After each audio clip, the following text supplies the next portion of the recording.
Bienvenidos a Visión Global, un día más, tono positivo en los ámbitos bursátiles aquí en Europa. Hagamos un pequeño repaso antes de pasar con el análisis como cada día con José Ricardo Rangel. El CAC 40, el índice de referencia de la bolsa en Francia, se mantiene plano, se mantiene en cero. El IBEX 35 por su parte sube un 0,25%. Mientras que el DAX alemán también registra una subida de medio punto porcentual, 0,55% al alza, y el FTSE 100 sí que registra una ligera caída de 4 décimas y se deja ya a esta hora del cierre menos 0,43% desde el momento de la apertura. Por su parte, el S&P 500 sí que registra también una tímida subida de 0,14%, mientras que el Nasdaq 100 se mantiene prácticamente plano, aunque sí registra ligerísimas caídas ahora mismo a esta hora con un menos 0,09%, y destacando, como no, esa caída de la acción de Tesla, que en estos momentos pues se deja un 3,58% de su cotización. Y ahora sí, como cada día, desde México tenemos con nosotros a José Ricardo Rangel para contarnos lo último de los mercados allí, desde México. ¿Qué tal, Fernando? ¿Cómo estamos? Un gusto saludaros nuevamente, amigos, ahí en España. Bueno, pues la verdad es que mucha información, tenemos una nutrida dinamismo económico en esta semana, Fernando, y es que, bueno, si gustas, empezamos por lo primero, que son los mercados bursátiles. De ahí nos vamos a ir un poquito a decisiones de política económica, digámoslo así, decisiones sobre todo aquí que acontecieron el fin de semana, el viernes precisamente, y cómo va a impactar en los mercados. Y bueno, sin más preámbulos, seguimos con la apreciación del tipo de cambio de nuestro peso frente al dólar. Y es que, si recuerdas, Fernando, el día viernes estábamos en terrenos de 19 pesos con 54 centavos aproximadamente. El día de hoy, bueno, estamos teniendo los 19 pesos con 46 centavos. Esto, pues, esta próxima decisión, que es parte de la información que tenemos esta semana, tomará la decisión nuestro Banco Central, pues seguramente de incrementar pues la tasa de referencia. Y esto, pues, obviamente es apetecible para los inversionistas que están buscando pues una comodidad dentro de las tasas de la renta fija, ¿no? Y bueno, pues recordamos que esperemos que este año cierre con doble dígito. Y bueno, el 16 pesos con 46 centavos es el resultado de este dinamismo. Recordemos también que tenemos esta parte de las remesas que bueno, a pesar de que el mes anterior sí tuvo un ligero ajuste, bueno, pues este mes volvimos a tener un crecimiento en las remesas. Y esto respondiendo sobre todo a uno de nuestros televidentes que nos pregunta sobre todo cómo influye precisamente el tipo de cambio. Bueno, pues esta es la respuesta. Los inversionistas ven apetecible la renta fija, las decisiones de política monetaria, digamos, más hawkish que estamos teniendo aquí en México, bueno, pues hacen apetecible a los inversionistas. Y esto también con la parte de las exportaciones, bueno, pues tenemos mejoras en este tipo de cambio. Ahí la respuesta para nuestros amigos televidentes. Y bueno, la otra cuestión, vámonos a ver cómo estamos precisamente en los mercados bursátiles, a pesar de lo positivo que están teniendo ustedes, mi querido Fernando. Aquí en México, bueno, pues estamos teniendo terrenos negativos, muy ligero, eso sí, 0,09% a la baja. Nuestro índice de precios y cotizaciones ya estaba rozando ahí las 50.500 unidades. El día de hoy está posicionado en las 51.128 unidades. ¿Quiénes son las empresas que están dando pues a conocer estos resultados a la baja? Es Qualitas, esta compañía de seguros, 3,67 a la baja. Grupo México, y esta, amigos, grábensela muy bien, porque ahorita vamos a platicar un poco al respecto de Grupo México. Y después el Grupo Financiero Inbursa, que es la parte financiera. Grupo México, bueno, pues perdón que me regrese. Grupo México está muy ligado a la parte de la minería. Y bueno, finalmente tenemos a Grupo Financiero Banorte, esta empresa financiera, este banco 100% mexicano, bueno, que ya ha tenido ahí varias pláticas para adquirir la parte de retail de Citi. Sin embargo, bueno, pues ha decidido declinar. Hubiera sido muy interesante verlo aquí acogiendo esta parte del City, que nosotros lo denominamos aquí en México City Banamex. Y por otro lado, bueno, las principales alzas las tenemos en Volaris con 5,42 a la alza, esta aerolínea que cotiza en bolsa, bueno, 5,42, ya tenía una recuperación, recordemos que semanas pasadas había rozado más o menos los niveles de 15 pesos, 14 pesos, bueno, pues el día de hoy está teniendo este empuje a la alza, y 7 pesos con 69 centavos, 5,42% a la alza. También tenemos la parte de Site, que es la parte de comunicaciones, 3,97 a la alza, y finalmente, bueno, pues Orbia con toda esta joint venture enfocada precisamente en las baterías para carros eléctricos, bueno, pues tiene un incremento de 2,44 a la alza. Y bueno, la verdad, Fernando, ya enfocándonos los resultados trimestrales, hablando netamente del terreno bursátil, recordemos que ya hemos pasado pues semanas de reportes, la parte sobre todo fundamental de estas empresas, y es que, bueno, pues sobre todo una muestra de 34 empresas, las que corresponden en la mayoría al IPC, crecieron un 16%, 16,6% aproximadamente en la parte de ingresos. Esto es muy interesante, Fernando, amigos, porque a pesar de que tenemos un crecimiento en la parte de ingresos, recordemos que los niveles de inflación, bueno, a pesar de que por lo menos en México ya no tenemos estos niveles catastróficos como los teníamos en los 90s, hasta 50, 60% de inflación, tenemos todavía un dígito, pues bueno, pues la verdad es que ha sido un reto para las empresas el estar afrontando estos niveles inflacionarios en México, y es que pues el deterioro del EBITDA, que esto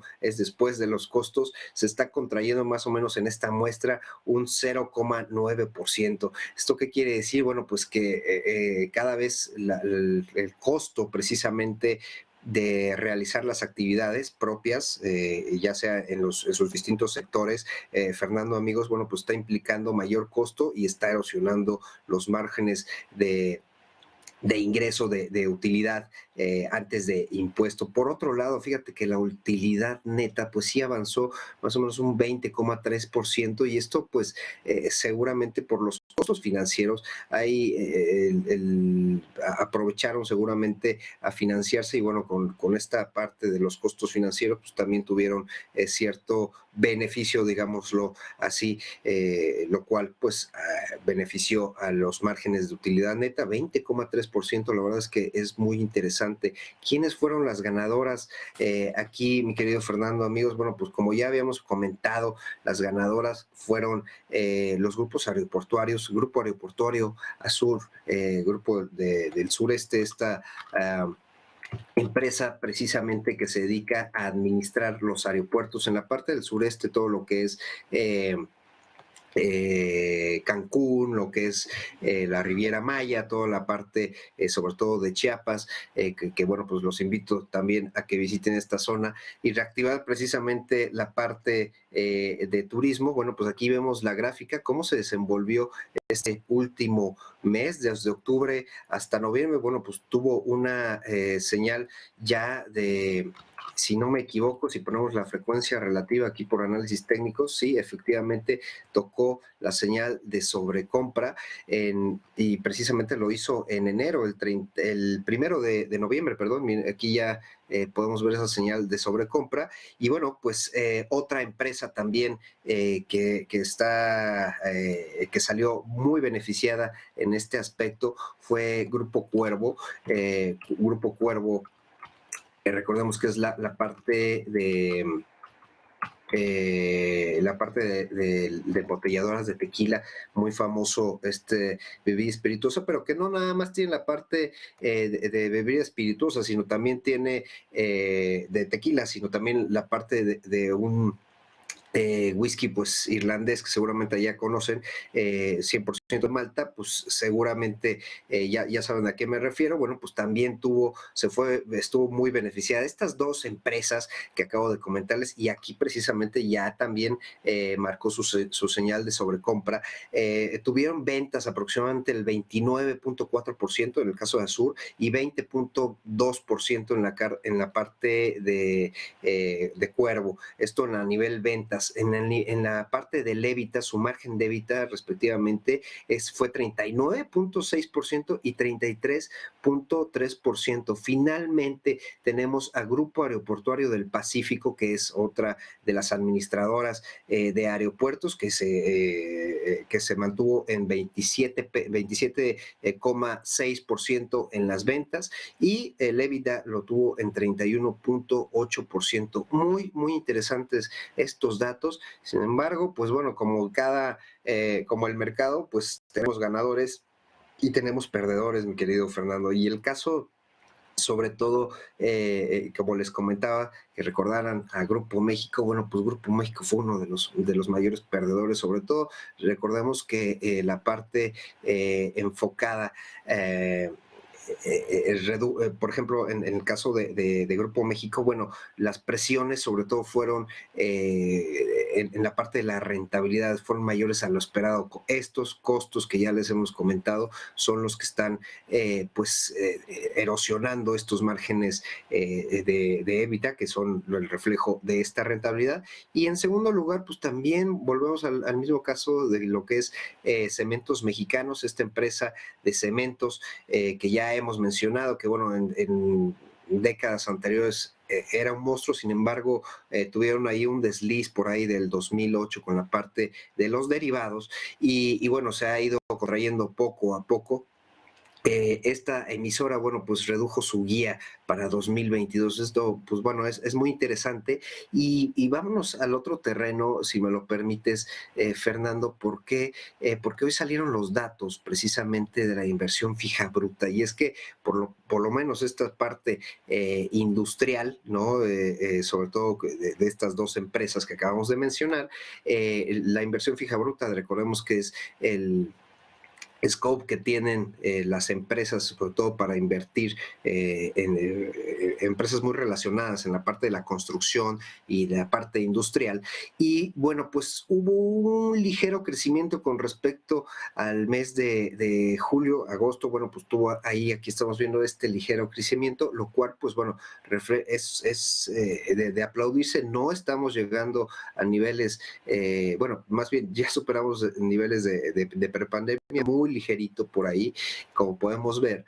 Y lo interesante aquí, y esto es de aplaudir, bueno, pues que la parte industrial, sobre todo la maquinaria y el equipo, bueno, ahí sí ya tenemos una recuperación pues evidente a niveles prepandemia. ¿Qué es lo que sucede? Recordemos que por un lado, Fernando, amigos, tenemos pues este apetito, mucho apetito por el nearshoring que tanto se habla a nivel global. Y bueno, pues las empresas de índole industrial, bueno, pues le están apostando precisamente a comprar más maquinaria y equipo para sus procesos. Entonces están viendo en el scope, y eso pues es muy interesante. Sin embargo, volvemos al tema de la construcción, y esto enfocados en Cemex precisamente.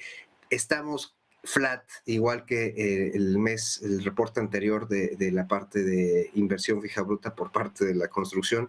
Recordemos que ya hemos platicado aquí, pues, el dinamismo que tiene esta industria de la construcción. Vamos a ver si en próximos reportes se reactiva. Y bueno, pues esto respondiendo precisamente a la contracción de la guía de Cemex para este 2022. Esto es muy interesante. Y vaya, esta apuesta que se le está dando al nearshoring, no, debemos de ser muy cuidadosos, y era lo que te comentaba. Y ahora nos vamos al terreno pues político, económico, y es que el día viernes, mi querido Fernando, amigos, se dio a conocer la aprobación por parte de la Cámara de Diputados para hacer uso precisamente de activos financieros. Aquí estoy poniendo en la En la pantalla un comentario de mi querido doctor Raimundo Tenorio, precisamente doctor en economía, que por cierto el día de ayer felicitamos a todos nuestros amigos economistas que han estado aquí en Visión Global. Y bueno, y es que, ¿qué es lo que sucedió aquí, Fernando? Bueno, pues se incluyeron estos activos financieros, decidieron que los activos financieros que se tienen en las distintas, como menciona aquí el doctor Raimundo, en las distintas tesorerías y que obviamente se generen por resultados, y vamos a tomar un ejemplo muy sencillo que ya habíamos tocado aquí en Visión Global. Nosotros tenemos una cobertura precisamente a nivel energético en el precio del barril de petróleo. Recordemos que no somos ya una economía petrolizada, sin embargo, bueno, pues con estas producciones tenemos que tomar ciertas medidas, y estas coberturas precisamente lo que hacen es que es un seguro precisamente para los precios. Entonces, si llega a ganar más precio del que yo tengo asegurado, bueno, pues en la estructura precisamente de este derivado puede ser una opción o puede ser un futuro, vamos a definirlo como si fuera un futuro muy sencillo, yo pudiera llegar a ganar después de este precio. Entonces, esos ingresos, la realidad es de que los están queriendo, lo decidieron más bien que esa parte de ingresos no propios de la actividad, bueno, se vaya precisamente al Fondo de Estabilización de la parte de la Secretaría de Hacienda. Pues esta estrategia, pues hay que ver cómo lo apetecen y por qué están consolidando ya todos estos ingresos financieros. Esto va a ser muy interesante porque, bueno, ya el fin de semana estuvo aquí muy candente la cosa, sobre todo en el terreno de las afores, y es que las cuentas individuales, pues muchas personas decían, bueno, y si yo tengo una cuenta individual y genera ingreso, bueno, seguramente el gobierno me va a quitar parte de ese dinero, lo cual no es cierto. Esas son cuentas individuales, reiteramos el nombre de esto, y el gobierno no puede hacer uso pues vaya, los instrumentos de las afores, ¿no? Entonces, muy interesante aquí aclarar esto. Vamos a estar, yo creo que teniendo por ahí del día jueves, viernes, una mesa redonda con unos economistas muy especializados, porque también resulta que en Chile pues se dio a conocer un movimiento sobre las afores. Entonces, bueno, vamos a relacionar precisamente esta decisión que tuvo el gobierno federal y también el uso de las afores, para que quede claro y que todos los que nos están escuchando que tienen una inquietud sobre esta aprobación de la Cámara de Diputados, bueno, pues estén tranquilos. Y ya finalmente, mi querido Fernando, tenemos la noticia de que sí se aprobó. ¿Te acuerdas que estuvimos platicando aquí mucho del tema de las vacaciones? Bueno, pues si bien para todos los trabajadores es una buena noticia, mucho ojo ahí, porque para nuestros queridos pymes, nuestros queridos emprendedores, pues es un gancho al hígado a nivel de costos, las vacaciones que van a tener que cubrir a los empleados, pues vaya, y obviamente cuidar precisamente el precio en todo lo que ellos realizan. Van a tener que, pues ahora sí que ajustarse el cinturón y ser muy, muy inteligentes, así como todos los directores financieros de las empresas corporativas que acabamos de ver, porque precisamente se aprobó iniciativa, esta ley más bien, que lo que provoca es que tengamos, pasamos de 7 días a 12 días, y ya en próximos años pues ya empecemos a ver ya los 20 días. Va a ser muy, muy interesante cómo reacciona sobre todo la parte pyme y la parte de los emprendedores, que recordemos que pues no ha sido muy beneficiada por lo menos en los apoyos que tiene el gobierno. Hasta ahí las noticias, mi querido Fernando. No sé si tienes algún comentario. Pues nada, lo siento José Ricardo, pero nos quedamos sin tiempo. Te agradezco enormemente que desde México pues nos des esas últimas horas, el estado de los mercados y bueno, aclarar un poquito en qué consiste esta nueva ley, ¿verdad? Sobre el tema de los activos financieros y tal. Muchísimas gracias José Ricardo, como siempre. Un fuerte abrazo, saludos a todos por allá. Y a todos los que estáis en casa, gracias por ver un día más Visión Global, y ahora les dejamos con Tiempo de Criptos con Gabriel Montalto.